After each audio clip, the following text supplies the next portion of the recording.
नमस्कार दोस्तों। आज हम वीर शिरोमणि महाराणा प्रताप के बारे में जानेंगे। 9 मई 1540 को कुंभलगढ़ में जन्मे प्रताप का 1572 ईस्वी में गोगुंदा में राज्याभिषेक हुआ। महाराणा उदय सिंह जो कि महाराणा प्रताप के पिता थे, उन्होंने जगमाल को अपना उत्तराधिकारी बनाया था, मगर सरदारों ने उसे स्वीकार नहीं किया और प्रताप को गद्दी पर बिठा दिया। मेवाड़ के पहाड़ी प्रदेशों में टीका के नाम से विख्यात प्रताप ने अपने पिता के साथ जंगलों, घाटियों एवं पहाड़ों में रहकर कठोर जीवन बिताया। मुगल आक्रमण के कारण राज्य की व्यवस्था संतोषप्रद नहीं थी। मेवाड़ की आर्थिक स्थिति भी अच्छी नहीं थी। चित्तौड़, बदनौर, शाहपुरा, रायला आदि मेवाड़ के सीमांत भाग मुगलों के हाथ में चले गए थे, जिससे राज्य की आय और प्रतिष्ठा घट चुकी थी। इन समस्याओं को हल करने के लिए प्रताप के सामने 2 मार्ग खुले हुए थे। या तो वह अकबर की अधीनता स्वीकार कर सुविधापूर्ण जीवन बिताए, या अपना स्वतंत्र अस्तित्व और अपने देश के गौरव की प्रतिष्ठा बनाए रखे। दूसरे विकल्प के लिए उसे अनेक कष्ट उठाने थे, फिर भी उसने दूसरे विकल्प यानी संघर्ष को चुना। उसने कुंभलगढ़ को अपना केंद्र बनाया। अकबर किसी भी तरह मेवाड़ को अपने अधीन करना चाहता था। उसने समझौते के प्रयास किए।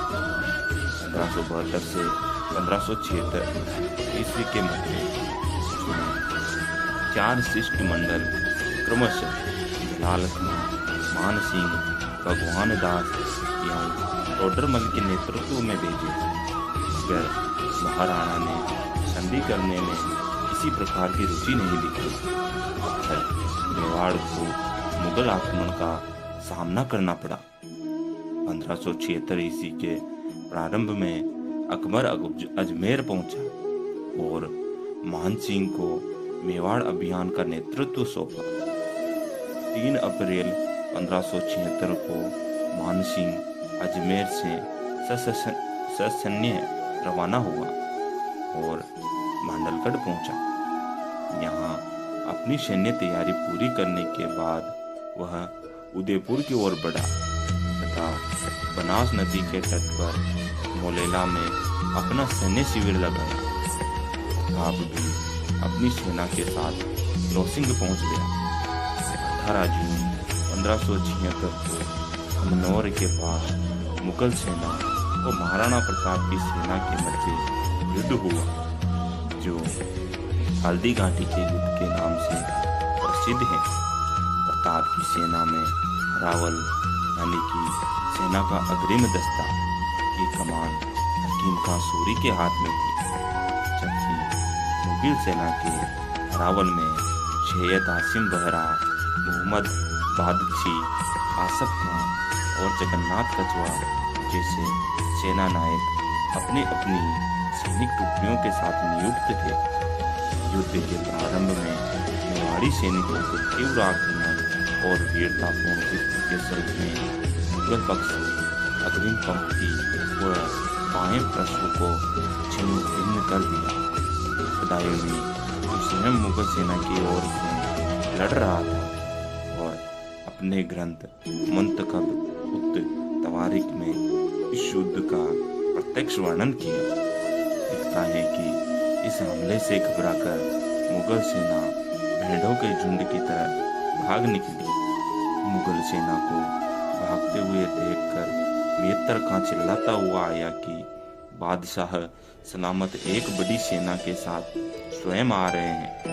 इसके बाद स्थिति बदल गई और भागती हुई मुगल सेना नए जोश के साथ लौट गई। राणा प्रताप चेतक पर सवार होकर शत्रुओं से लोहा ले रहे थे। मुगल सेनापति मान सिंह मर्दाना आदि नामक पर सवार था। रणछोड़ भट्ट अमर काव्य अंशावली के अनुसार प्रताप ने बड़े वेग से चेतक के आगे के पैरों को मान सिंह के हाथी के मस्तक पर टिकाकर भाले से उस पर वार किया। मान सिंह ने धोंधे में झुककर अपने को बचा लिया, किंतु उसका महावत मारा गया। इस हमले में मान सिंह के हाथी की सूंड पर बंधे खंजरों से चेतक का एक पैर कट गया। इस मुगल सैनिकों ने प्रताप को घेर लिया। प्रताप को शत्रुओं से घिरा देखकर बड़ी सादड़ी के झाला बिदा, जो झाला मन्ना वो मान नाम से भी प्रसिद्ध है, ने प्रताप का मुकुट धारण कर लिया और प्रताप को युद्ध भूमि से बाहर जाने के लिए विवश कर दिया। झाला बिदा अंततः वीर गति को प्राप्त हुआ। राणा प्रताप युद्ध भूमि से बाहर निकलकर गोगुंदा की ओर चला, मगर टूटी टांग का चेतक उसे अधिक दूर नहीं ले जा सका और घाटी के दूसरे नाके पर अपने स्वामी को सकुशल बचाकर दम तोड़ दिया। प्रताप ने स्वयं अपने स्वामी भक्त घोड़े का दाह संस्कार किया। हल्दी घाटी के पास बलीचा गांव में चेतक का समाधि स्थल है। दोस्तों, ये था महाराणा प्रताप से रिलेटेड पार्ट 1।